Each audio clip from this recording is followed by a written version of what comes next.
여러분 안녕하세요. 여러분과 이야기할 이야기는 바로 오늘 지난 시간에 경영자는 어떤 역할을 하느냐.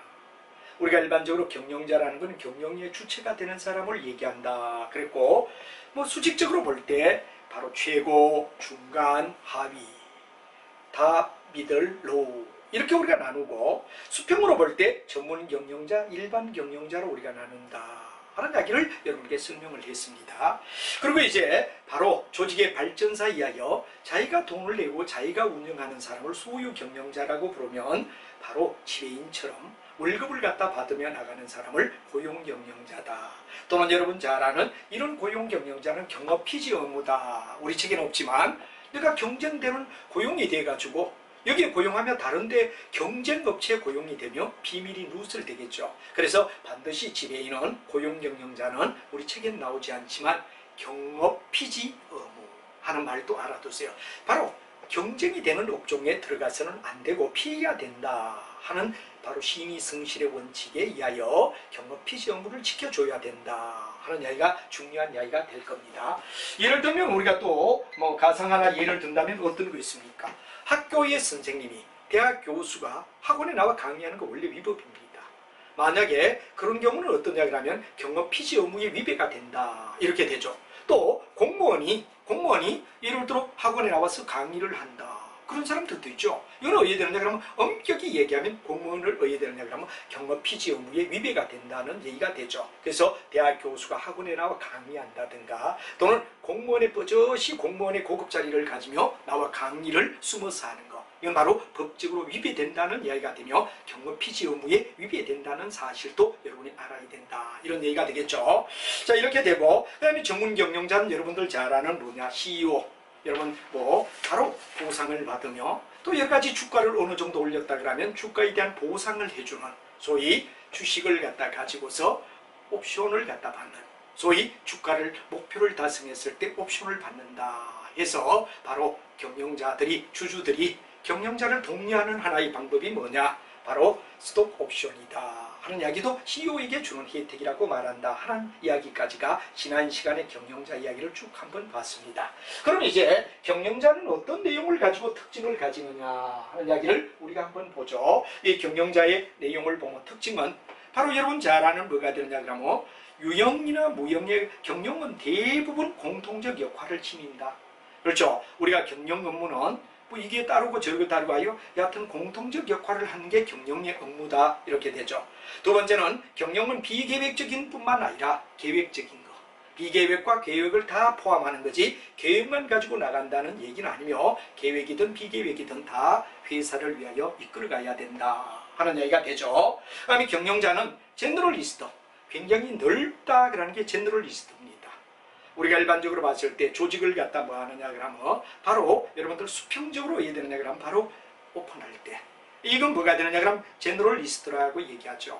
또 굉장히 깊이 들어가는 걸 갖다가 뭐냐 스페셜리스트다. 그래서 경영자는 제너럴리스트인 동시에 스페셜리스트가 돼야 된다 하는 얘기가 되죠. 그 다음에 경영자는 바로 정보를 중시하는 사람이 돼야 된다. 그래서 우리가 정보를 중시한다 그래서 많이 듣는 이야기가 회계를 이용하여 사용하는 회계 어카운팅 인포메이션 시스템, 또 우리가 잘 아는 생산관리에서 퍼스널 인포메이션 시스템이다 하는 말을 쓰죠. 그 다음에 이제 우리가 일반적으로 봤을 때 MIS다 그럴 때 마케팅 인포메이션 시스템이다 하는 이야기, 이런 이야기가 나온 게 바로 뭐가 되냐, 경영자는 바로 이와 같은 정보를 중시해야 되는 이야기가 되며 오늘날은 정보의 시대다, 4차 산업의 시대라는 건 바로 정보를 가지고 우리가 모든 작동하는 이야기를 얘기하는 거죠.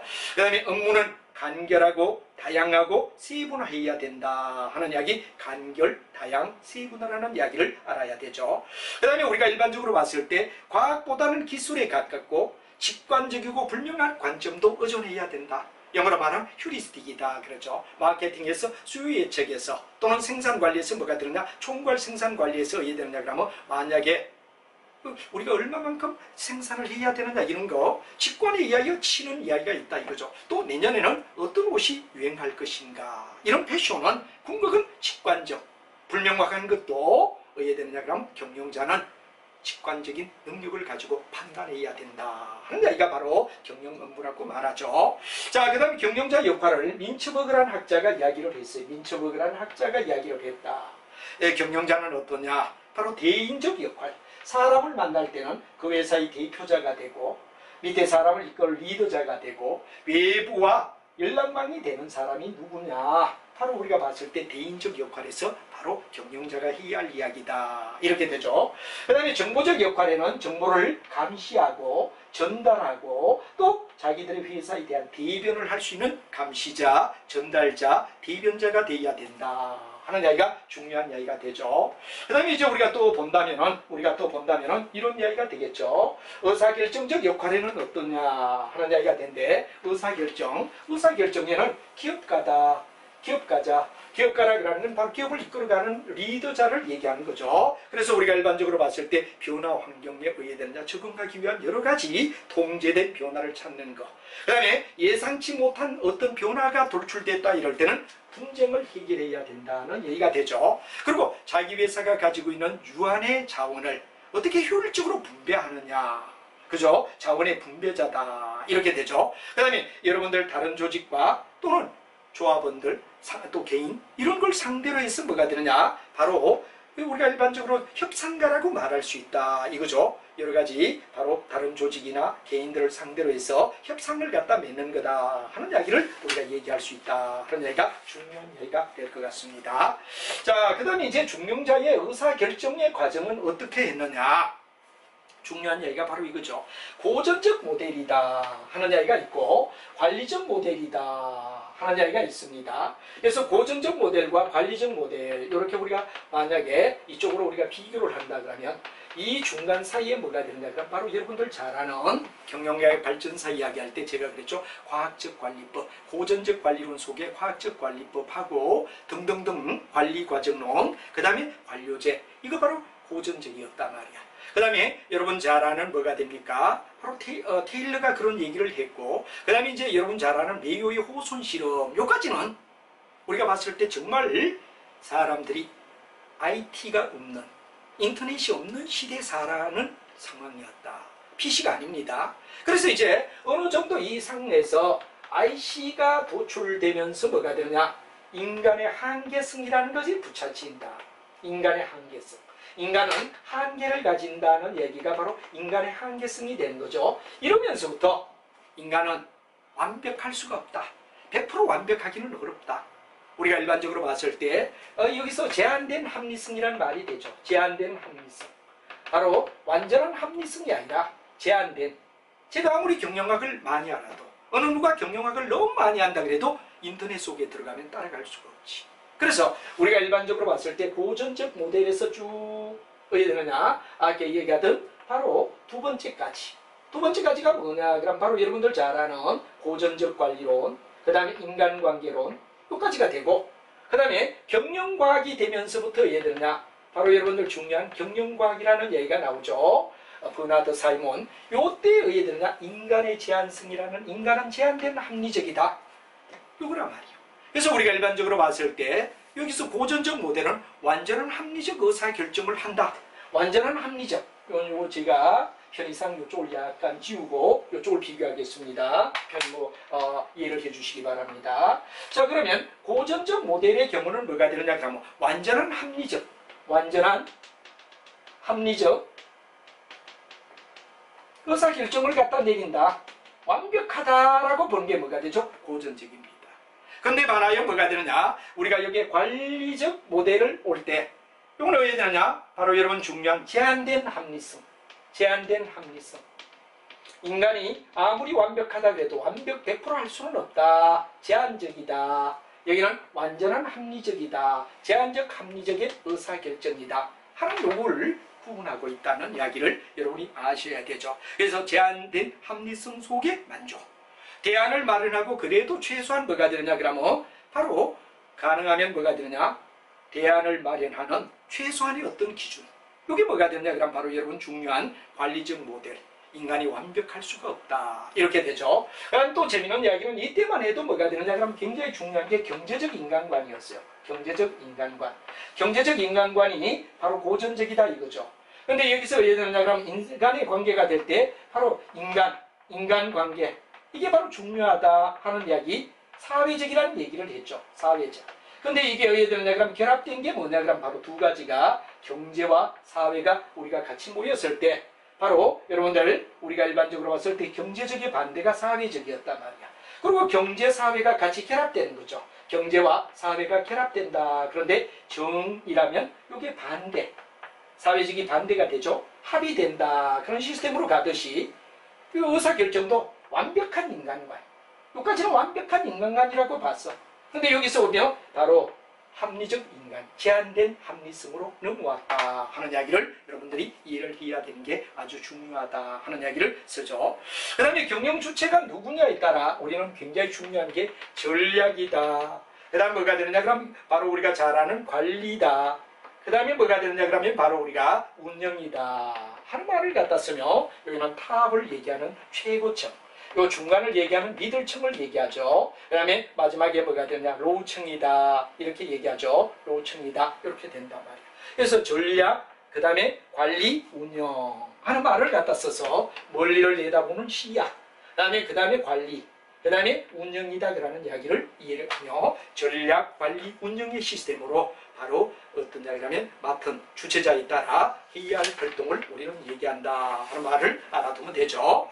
그 다음에 여러분들 뭐냐 그러면 전략적이다 그럴 땐 전략은 바로 탑이다. 그럼 관리다 그럴 땐 미들이다. 그 다음에 업무다 그럴 때 업무는 누가 되느냐, 그 전략, 관리, 업무가 운영을 얘기하는 이야기다 하는 말로 우리가 이해를 하는 게 굉장히 중요한 이야기가 되죠. 전략은 바로 기업의 환경 또는 나가야 할 방향을 제시하는 게 전략이다. 그리고 탑이하죠. 관리는 뭐가 되느냐, 전략의 의사결정을 실행하게끔 만들어준다 하는 이야기가 되죠. 그 다음에 운영은 바로 효율적 극대화.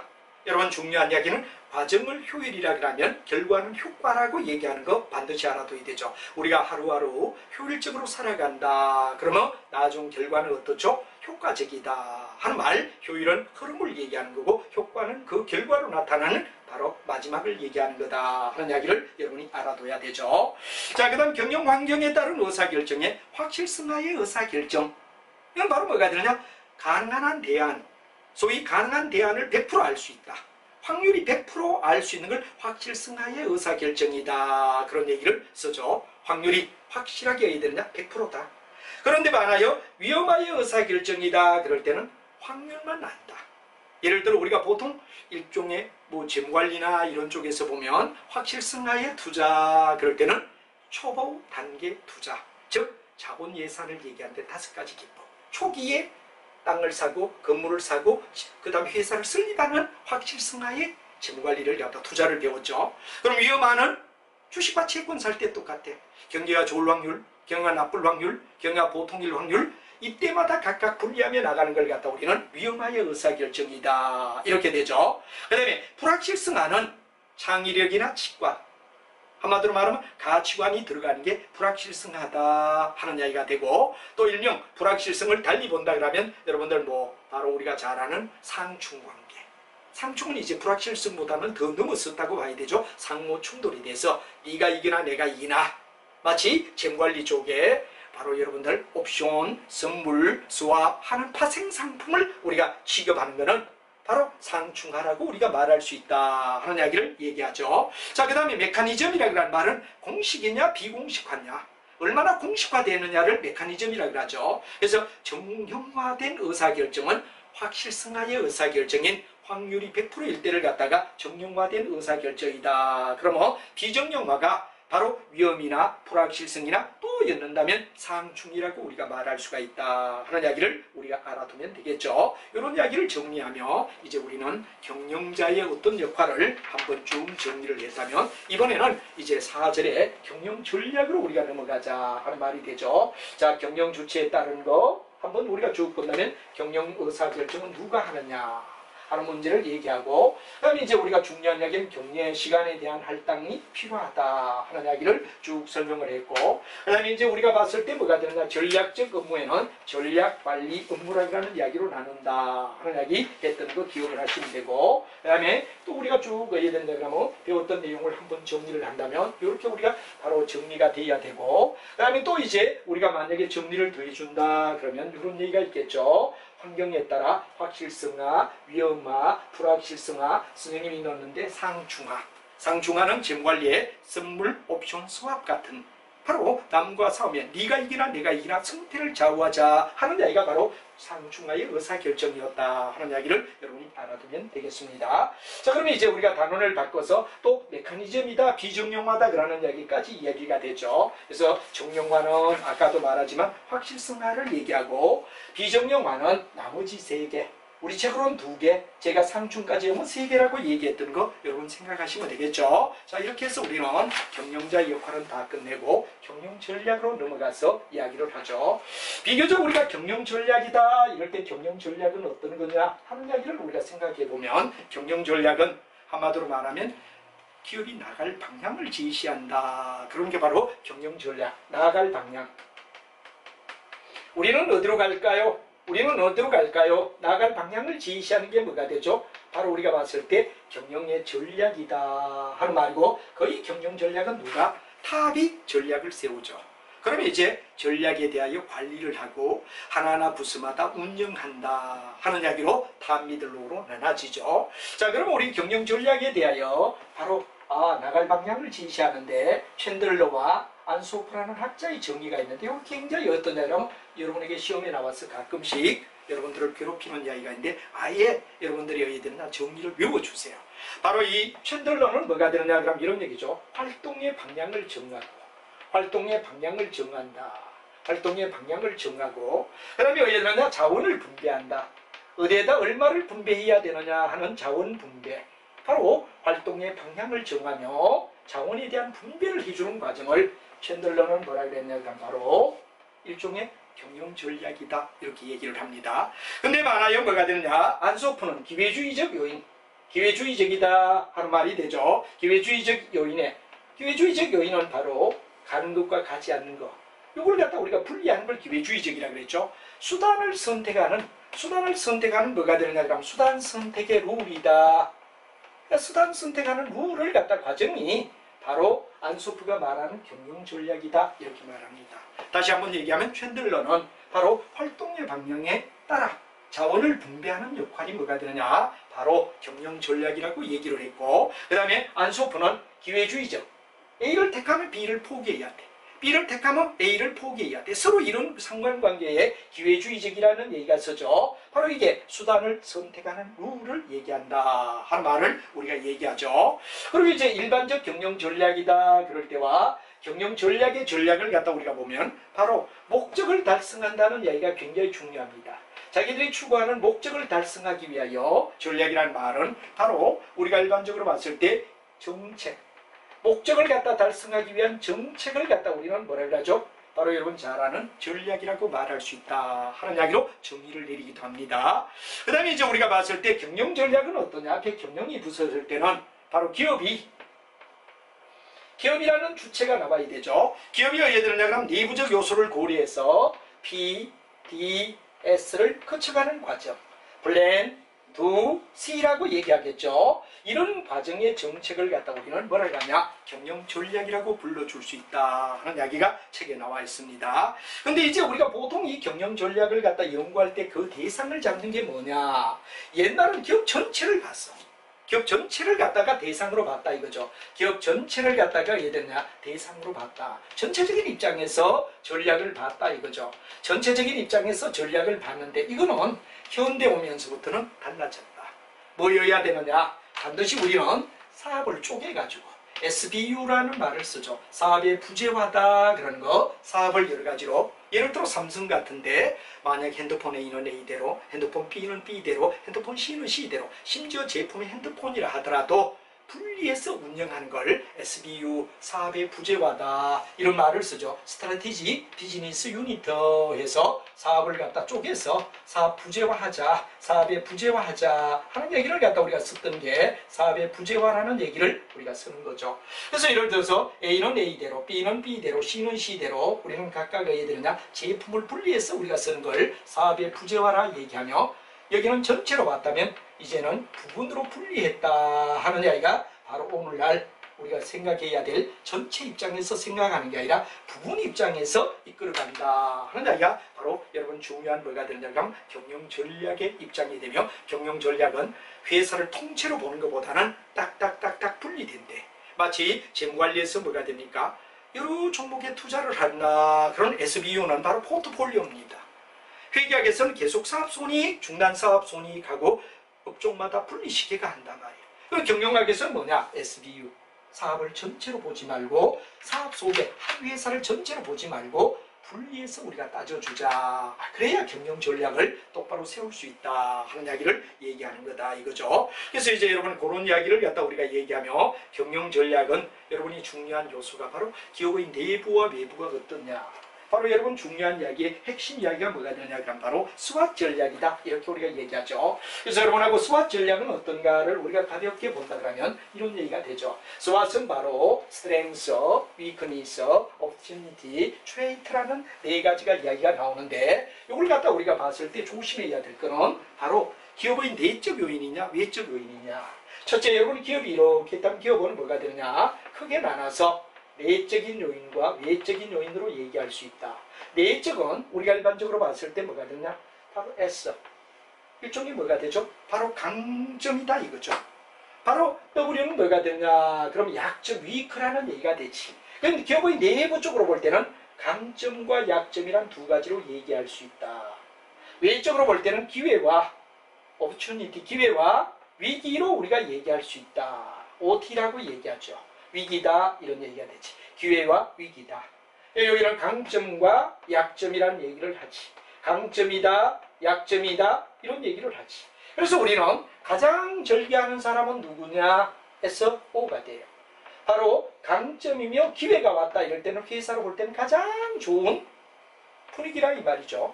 그 다음에 우리가 봤을 때 나쁜 건, 가장 나쁜 건 뭐냐, 약점에다가 뭐가 되냐, 위기. 이게 가장 나쁜 선택의 결과라고 말하죠.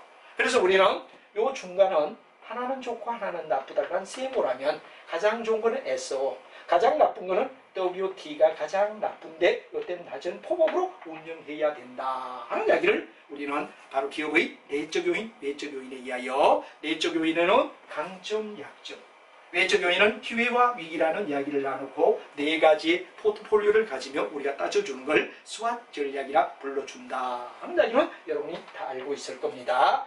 자, 그 다음에 이제 우리가 계층별 전략이다. 그래서 우리가 계층별로 우리가 얘기할 때 전략을 계층별로 우리가 나눠가 보자. 아까는 경영, 관리, 운영 이런 쪽으로만 구분했는데 다 전략 쪽으로만 우리가 본다면 어디에 되느냐 하는 이야기를 계층을 딱 나놓고 우리가 구분합니다. 탑이다, 미들이다, 로우다, 세 단계를 넣는 거야.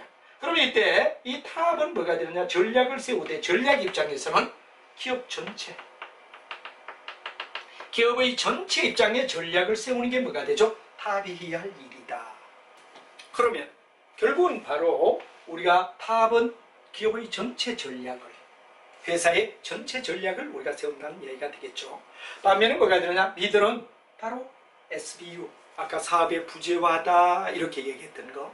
삼성에서 핸드폰 A는 A대로, B는 B대로, C는 C대로 운영체제를 달리한다라는 걸 SBU라 그랬죠. SBU의 전략을 누가 세우느냐? 이들이. 그리고 마지막에 분야마다 바로 여러분 잘 아는 기능별로 바로 전략을 세운다 하는 게 바로 하부가 해야 될 이야기다 해서 기업 전체냐, SBU냐, 기능별이냐 따라 구분한다 그런 이야기를 계층별 전략이라고 불러준다 하는 말이 되죠. 그 다음에 엔드로이에 뭐가 되느냐, 그럼 기업의 결정 요소 하는 문제가 있는데, 이거는 너무 여러분 신경 쓸 거 없이 바로 외부 여건과 사회적 책임 묶어주세요. 외부 여건과 사회적 책임, 바로 이거 1번과 4번을 묶어서 이건 뭐가 되느냐, 외부란 말을 적어줘야 되죠. 아까 쪽의 이야기를 갖다 우리가 얘기한다 하고 얘기하고, 내부와 기업의 철학, 내부와 기업의 철학은 뭐가 되느냐 그러면 바로 2번과 3번은 바로 기업의 내적인 내부적인 이야기를 설명한다. 이건 바로 외적이다 이거죠. 이건 바로 내적이다 이거죠. 내적이다 이거죠. 그래서 내적과 외적이라는 이야기로 구분하며 앤드루즈가 뭐가 되냐, 기업의 경영 전략을 살폈다 하는 이야기를 여러분이 알아야 됩니다. 그래서 여기는 외부와 사회적인 것, 외부와 사회적인 요인은 외부라고 우리가 봐야 되고, 그 다음에 내부와 기업의 철학은 뭐가 되냐, 내부로 본다. 이것만 우리가 구분되면 바로 굉장히 중요한 내용을 이해했다라는 이야기로 설명할 수가 있습니다. 자, 그러면 경영 전략의 법을 우리는 전부 다 5가지를 얘기하죠. 맨 먼저 여러분이 잘 아는 BCG 매트릭스다 하는 이야기가 나옵니다. 이 BCG 매트릭스를 우리는 먼저 한번 정리를 해야 되고, 다음 이야기는 뭐가 되느냐, 그럼 PIMS라는 이야기, 바로 여러분들 지혜 부사장인 바로 보르슈에 의하여 바로 PIMS라는 이야기가 있는데 어떤가. 그 다음에 포터의 산업 구조 속에 여러분 잘 아는 마이클 포틀러가 말하는 뭐가 되느냐 그러면 바로 미셸 포틀러는 경쟁력에 영향을 주는 요인 5가지가 있는데 어떤가 하는 포터의 산업 구조 분석이 매우 중요합니다. 그 다음에 이제 우리가 나가면 제품의 수명 주기에 의하여 어떻게 우리가 바로 기업을 갖다 이끌어 가야 되느냐 하는 이야기고, 일본 미나미 교수가 말한 뭐가 되느냐, PM의 원리. PM의 원리가 또 하나의 중요한 이슈가 된다 하는 5가지를 우리는 뭐가 되느냐 그러면 바로 경영 전략의 대표적인 현재 형태다 하는 이야기로 여러분에게 설명을 하죠. 자, 그럼 여러분하고 같이 하나하나 이 5가지를 우리가 또박또박 정리를 해보자 이겁니다. 이 정리에서 굉장히 중요한 이야기는 바로 이런 이야기가 되죠.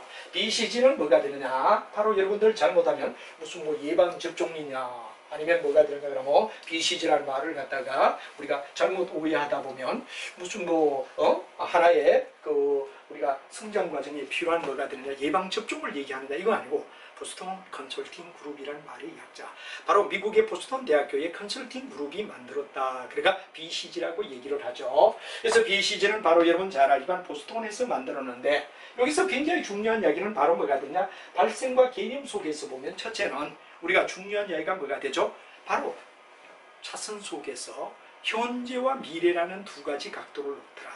그래서 우리가 일반적으로 봤을 때 뭐가 되느냐, 현재 상황을 얘기하는 이야기가 되죠. 현재는 바로 뭐를 갖다 얘기하느냐, 시장의 점유율, 현재 얼만큼 시장을 점유하느냐 하는 시장의 점유율이라는 말을 우리는 얘기하는 게 X축이다. 여기에 우리가 봤을 때 바로 대와 소를 갖다 나눌 수 있고 대소를 갖다 우리가 얘기할 수 있다 하는 얘기가 되죠. 그래서 우리가 일반적으로 봤을 때 뭐가 되느냐 그러면 여기가 예를 들어서 대고, 여기가 만약에 소다, 이렇게 우리가 얘기를 하자 이거죠. 소다.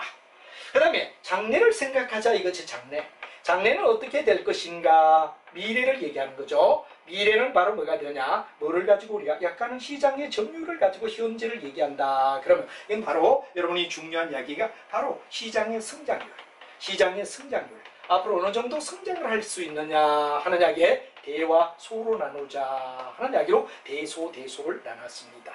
그래서 장래를 얘기하는 미래는 뭐가 되느냐 그러면 궁극은 시장의 성장률을 가지고, 그 다음에 현재는 뭐가 되느냐, 시장의 점유율을 가지고 통상 대소의 기준을 한 10% 정도, 전체 업종에서 10% 정도 요걸 잡으면 시장의 점유율에서 대소의 구간이 된다. 이렇게 우리가 보죠. 자, 이렇게 해서 4개 구간을 갖다 나눠놓고 나면 바로 어떤 물건을 갖다 생산하겠다 이럴 때는 장래가 전망이 있기 때문에 성장률이 좋다라고 보기 때문에 스타팅할 겁니다. 그래서 여기는 Q의 영역이다. 왜? 아직 현재는 어디 되죠? 시장 점유율은 높지 뭐. 물건 만들지 않는 상태니까. 그러나 미래 장래성은 상당히 높다. 이렇게 판정돼 여기에다 Q를 때립니다.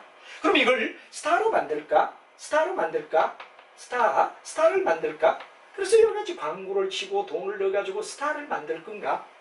그럼 스타를 만들면 다음엔 뭐가 되느냐? 그럼 바로 캐시카우. 여러분 잘 알지만 황금의 저소다. 우리 마케팅 쪽에서도 나왔죠. 캐시카우 영역이다. 그럼 캐시카우가 되면 이게 영원한 건 없으니까 도구의 영역으로 간다. 그래서 전에도 말했지만 우리가 일반적으로 봤을 때 어떤 새로운 사업이 나왔을 때 일단 스타팅은 여기죠. 왜? 장래는 좋고 현재는 시장 점유율은 낮지만 여기란 말이야. 이 시장 점유율을 높이기 위하여 스타를 만들기 위해 광고나 돈을 엄청 쓰자. 스타로 만들자. 그러면 뭐가 되느냐? 황금의 저수. 엄청난 광고가 되고 나면 황금의 저수가 되는 거죠. 그러다 이제 사라진다는데 1, 2, 3, 4로 갈 것인가? 전에도 말했죠. 1, 2, 3, 4로 진행시킬 것인가? 아니면 아예 1에서 바로 4로 진행시킬 것인가에 대한 판정을 때리는 게 뭐가 되죠? 바로 여러분들 잘 아는 보스턴 컨설팅에서 만든 BCG의 4단계다. 이걸 여러분 알아야 됩니다.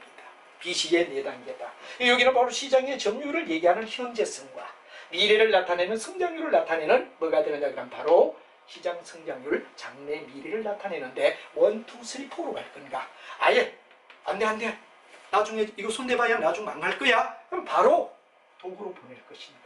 여기에 대한 판단을 내리는 걸 갖다 우리는 BCG 매트릭스라고 얘기한다 하는 얘기를 알아두고 마케팅 할 때 우리가 배웠던 이야기 바로 여러분들 새로운 제품이 나왔을 때 우리가 어떻습니까? 신제품을 갖다 우리가 였을 때 바로 이렇게 갈 건가? 이걸 갖다 우리가 점도 나는 3 곱하기 3이 G 맥킨스 기법이다 하는 이야기에 반복이 되기 때문에 아마 BCG는 여러분이 굉장히 수월하게 생각하고 시장의 성장률은 미래를 그리고 여러분 중요한 시장의 점유율은 현재 어떤가 하는 이야기를 현재와 미래라는 두 단계를 나누고 우리가 판단하는 BCG 2 곱하기 2를 얘기한다 하는 말을 알아두면 되죠. 그 다음에 이런 BCG를 쓰다 보면 뭐가 되느냐 그럼 바로 이런 얘기가 되죠. 대량 생산하면 단가가 낮아진다. 여러분들 잘 아는 러닝커브라는 말을 갖다 우리가 자주 씁니다. 러닝커브가 있는데 러닝커브는 어떤가 하는 이야기가 여러분 경영 전략에 나오는데 이 경영 전략에 나오는 이야기를 러닝커브를 한번 이야기를 하죠. 자, 여러분이 잘 압니다만 생산량 표를 여기에 놓고 우리가 봤을 때 단위당 단가를 여기에 놓자. 여기 되죠. 그럼 우리가 생산이 많아질수록 이런 곡선을 갖다 그리더라. 그래서 학습 곡선이다 하는 말을 씁니다. 그 다음에 규모 경제다 하는 말을 갖다 씁니다. 그 다음에 우리가 학습 곡선, 규모 경제, 경험 곡선이다 하는 말을 씁니다. 이게 다 뭐가 되느냐? 러닝 커브를 두고 하는 말이다 이거지. 러닝 커브를 두고 하는 말이다 이거죠. 그래서 우리가 잘 아는 학습 곡선이다 이럴 땐 뭐냐? 교육학에서. 즉 공부를 경영을 한 바퀴 뛸 때는 시간이 많이 걸려. 2바퀴 쭉 돌리면 어디 되죠? 우리가 이해되죠? 낮아지죠. 3바퀴 가면 더 낮아져. 이와 같이 교육학에서 말하는 뭐가 되느냐 그러면 우리가 일반적으로 봤을 때 이거는 학습 곡선이다. 이렇게 우리가 얘기를 하죠. 학습 곡선이다. 이런 얘기를 한단 말이에요. 학습 곡선. 그럼 우리가 일반적으로 봤을 때 규모 경제는 어디에서 쓰고 학습 경험 곡선은 어디냐 그러면 규모 경제는 바로 대량 생산. 대량 생산에서 여러분들 생산 관리 배울 때 뭐가 됩니까? 시설의 완비된 전까지는 이렇게 하는데 넘어가면 뭐 이런 들은 안다. 이 비상사태. 총괄 생산관리라. 그래서 여러분이 바로 우리가 이해되죠? 하청업자를 통제하는 기법. 그 다음에 작업을 갖다가 회수를 바로 작업자의 회수를 2부제에서 3부제로 비상공간을 갖다 우리가 시키는 걸 갖다 우리가 일반적으로 말해서 뭐라 하느냐 하는 얘기가 된대. 중요한 얘기가 바로 그런 얘기란 말이에요. 그래서 우리가 결국은 뭐가 됐냐? 총괄 생산 관리를 여기에서 어떻게 비상하느냐 하는 이야기가 바로 규모 경제를 배울 때 이야기가 됐죠. 여기 조심할 건 범위 경제는 일종의 뭐가 되느냐고 규모 경제는 대량 생산을 얘기한다면 범위 경제는 바로 다양화를 얘기합니다. 예를 들어 칼국수집이 칼국수만 하지 않고 냉면을 한다. 냉면만 하지 않고 모밀국수를 한다. 밀가루를 가지고 쓸 수 있는 모든 내용을 갖다 넓혀가는 걸 범위 경제라고 얘기합니다. 범위 경제는 바로 다양성 추구라는 이야기가 된다면 여기 나오는 규모 경제는 바로 뭐가 되냐? 대량 생산을 통하여 저단가, 단가를 낮추자 했던 생산 관리에 뭐가 되죠? 바로 총괄 생산. 일반 바로 공장을 지을 수 없을 때 비상사태를 우리가 어떻게 대비하느냐 이야기를 우리가 생산관리에서 배웠죠. 여러분 이걸 정확하게 알아둬라 이거지. 그 다음에 이제 경험곡선은 여러분 잘 알지만 어디냐? 마케팅이죠. 마케팅의 소비자 행동론에서 우리가 배웠다. 소비자가 삼성 물건을 써보기 좋더라 그러면 다음에 삼성 물건 구할 때는 굉장히 빠른 속도로 바로 고민하지 않고 바로 이해되느냐? 삼성 물건 빠른 속도로 우리가 구한다 하는 얘기가 바로 여러분들 잘 아는 마케팅 소비자 행동에 나오는 경험곡선. 이 세 가지가 바로 이 표에서 나온다는 이야기를 여러분이 머릿속에 알아두셔야 된다는 얘기가 중요한 이야기가 된다 하는 이야기가 되죠. 자, 그 다음에 이제 여러분들 두 번째로 가면 PIMS 이야기가 나옵니다. PIMS 이야기를 우리가 경영전략 BCG가 되고 BCG의 궁극적 목적은 이런 대량 생산을 위하여 바로 이렇게 된다 하는 이야기 연결하면 되죠. 자, BCG에 대한 포트폴리오 이야기와 경영 곡선이라는 이야기. 그럼 이게 현실적으로 여러 가지 비판은 있다. 하지만 몇 가지 몰라도 여러분 내용을 이해를 하는 게 중요하다는 얘기가 되고, 다음 핌스 이야기를 우리가 보자 이겁니다. 자, 핌스라는 학자는 여러분들 잘 알지만 뭐가 되느냐, 바로 제너럴 일렉트릭의 뭐가 되느냐, 지휘회사의 부사장인 보르슈에 의하여 바로 제의됐던 하나의 이론이다 하는 이야기의 이런 내용을 정확히 알아두셔야 됩니다. 그래서 여러분들 지의 부사장 보르슈라는 이야기를 꼭 기억하라 하는 이야기가 되죠. 바로 투자 수익률에 영향을 주는 요인이 뭐냐, 투자했을 때 수익률에 영향을 주는 요인이 어떤가를 갖다가 이 사람은 굉장히 강조를 하죠. 그래서 바로 여러분이 잘 아는 뭐가 되느냐, 투자 수익률에 뭐가 되느냐, 그럼 근거가 바로 어떤 거냐 하는 이야기를 갖다 얘기하기 위해서 핌스는 바로 결국은 뭐가 되느냐 그러면 바로 일종의 투자 수익률, 투자를 했을 때 수익률에 영향을 주는 주요 변수가 뭐냐 하는 이야기를 이 사람은 강조했다는 얘기가 되죠. 그래서 여러분이 분석 벡터를 보면 시장의 환경이 어떠냐, 두 번째는 뭐가 되느냐, 경쟁도가 어떠냐, 그 다음에 자본 구성이 어떻게 구성이 되어 있느냐, 그리고 생산의 공정이 어떻게 되어 있느냐, 예산과 분배가 의해되느냐, 기업의 특성이 어떻죠. 이 우리 6가지를 갖다 우리는 뭐라 그러냐, 분석의 틀이라고 말하더라. 그래서 최소한 여러분이 시험 보러 갈 때 분석의 틀이 어떤가, 바로 보르슈가 말한 핌스의 이야기는 생산에 뭐가 되느냐 그러면 바로 우리가 봤을 때 수익률에 영향을 주는 요인,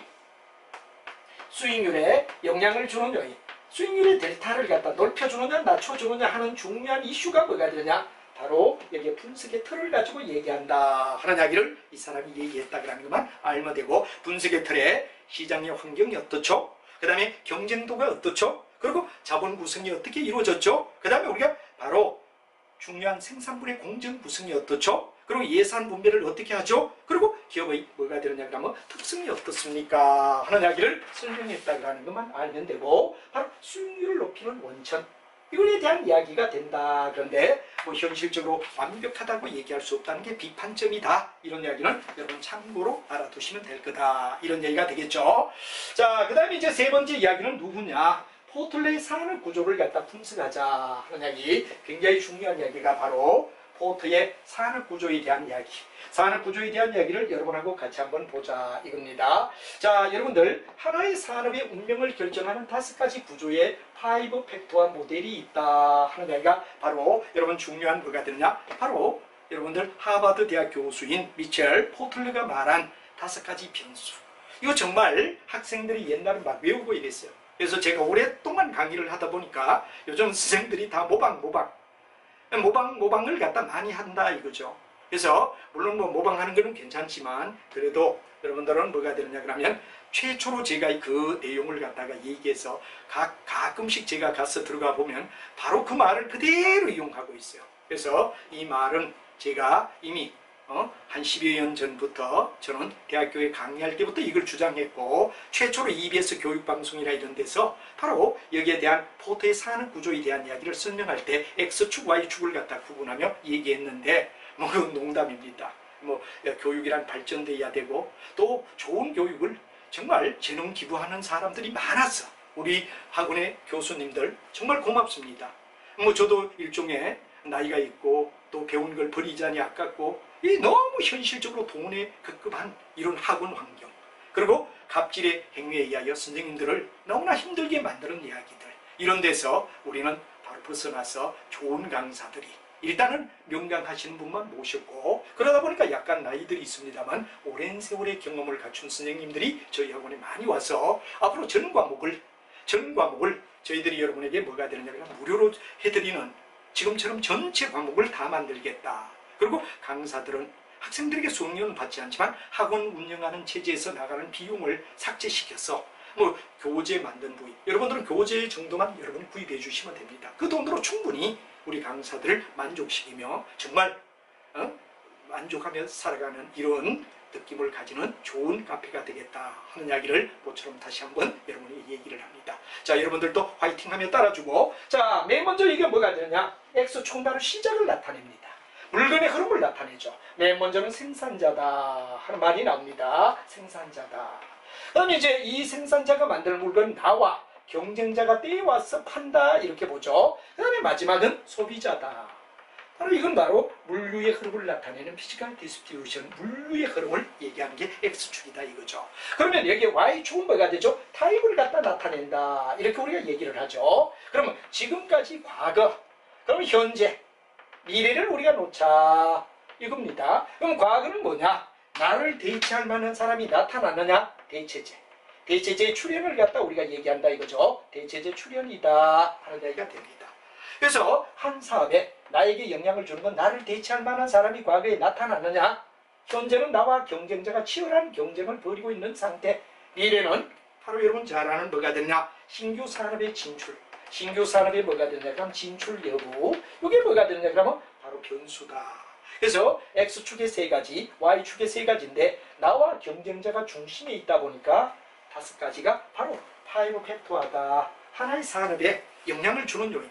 즉 한마디로 X축은 물건을 만든 생산자의 어떤 그 능력, 소위 공급자의 협상력이라고 우리가 나와 있죠. 그 다음 나와 경쟁자의 협상력, 그 다음에 소비자의 협상력, 이런 얘기가 되죠. 고객. 그리고 대체제 출현, 그 다음에 나와 경쟁자가 현재 치열한 경쟁을 붙고 있고, 신규 산업은 미래에 나를 갖다 경쟁 붙을 사람을 얘기한다. 그래가 X는 물량의 흐름을, Y는 시간의 흐름을 나타내가 5가지가 구성이 됐다. 그런 이야기를 여러분이 원천적으로 이해를 한다 하는 이야기가 중요한 이야기가 되며, 여기도 진입장벽. 진입장벽은 바로 신규 산업에 들어오는 장벽을 진입장벽이라고 얘기합니다. 태거 장벽. 있는 사람이 바로 퇴출, 나가기 위한 전략을 갖다 우리는 일반적으로 뭐라 그러냐. 바로 여러분들이 태거 장벽이다 그러죠. 대체제는 예를 들어 소고기 대신 돼지고기.